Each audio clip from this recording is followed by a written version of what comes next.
بسم اللہ الرحمن الرحیم۔ میرا نام سیف الدین ڈرک وارڈر موسیقی ہے۔ میں ارجنٹائن کا رہنے والا ہوں۔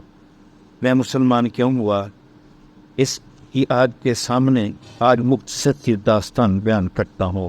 میں 1943 عیسوی میں برلن جرمنی کے ایک عیسائی خاندان میں پیدا ہوا۔ یہ وہ پرآشوب دور تھا جب دوسری جنگ عظیم میں عذاب خداوندی کی مانند پورے یورپ اپنی لپیٹ میں لے رکھا تھا۔ اسی عذاب کے خوف سے میرے والدین نے 1943 عیسوی میں وطن کو چھوڑا اور اسپین چلے گئے، جہاں سے 1948 عیسوی میں ارجنٹائن جنوبی امریکہ میں منتقل ہو گئے۔ میں نے پرائمری اور ثانوی تعلیم ارجنٹائن کے شہر کرتبا کو ایک رومن کیتھولک اسکول میں حاصل کی۔ چنانچہ جیسا کہ ہونا چاہیے تھا، میں 9 عمری میں کٹر کیتھولک بن چکا تھا، بلکہ بذات خود پادری بننے کے خواب دیکھنے لگا تھا۔ اس کے لیے میں روزانہ کیتھولک مذہب پر لیکچر سنتا اور گاہے گاہے مذہبی امور میں پادریوں کی معاونت کرتا، مگر خدا کو کچھ اور ہی منظور تھا۔ یہ سراسر اس کا فضل اور کرم ہے کہ ایک روز میرے دل میں قرآن کو دیکھنے اور پڑھنے کی تمنا بیدار ہوئی۔ میں نے قرآن کا ایک ہسپانوی ترجمہ لیا اور کھول کر پڑھنے لگا۔ میرے والد نے بھی کوئی اعتراض نہ کیا۔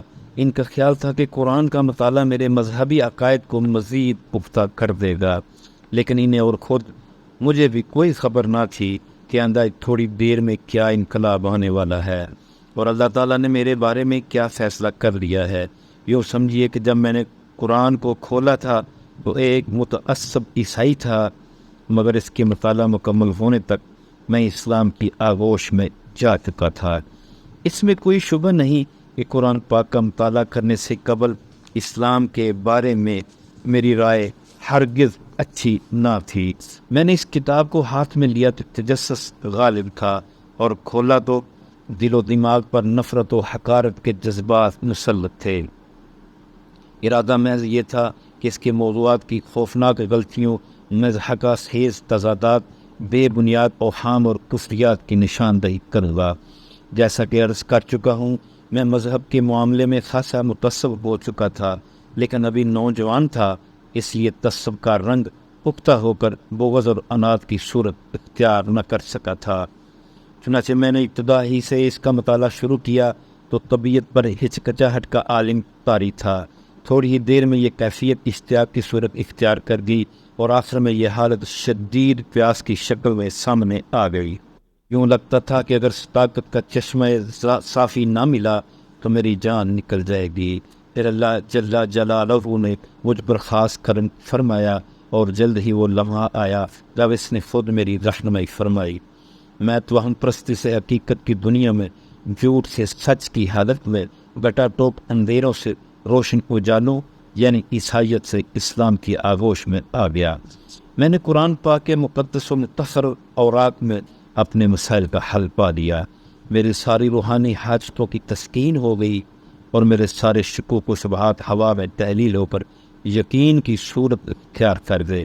اللہ نے اپنے نور کی طرف کچھ اس انداز سے رہنمائی فرمائی کہ مجھے مزاحمت کا اجارہ ہی نہ رہا اور میں نے نہایت خوش دلی کے ساتھ سر تسلیم خم کر دیا۔ قرآن کے حکیمانہ اسلوب نے ہر چیز نکھار کر رکھ دی۔ اب ہر شے میں مجھے اس کی حکمت نظر آنے لگی۔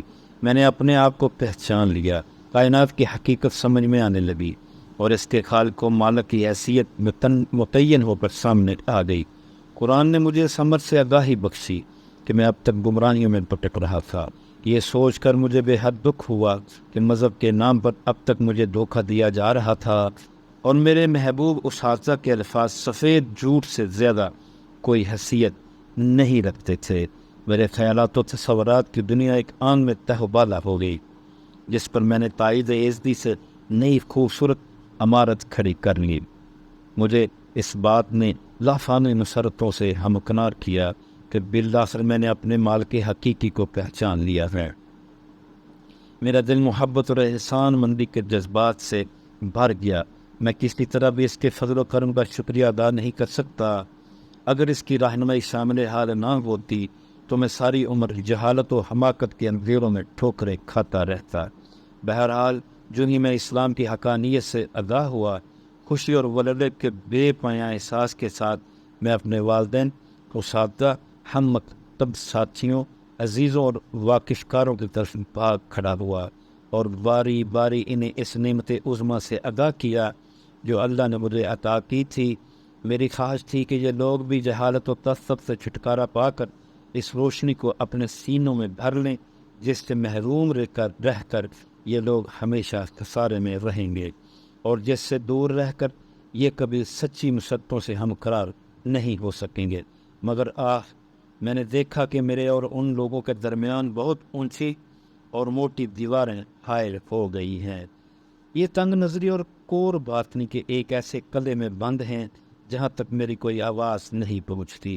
ان کے دل پتھروں سے زیادہ سخت ہیں، جن پر حق و صداقت کا کوئی تیشہ کام نہیں کرتا۔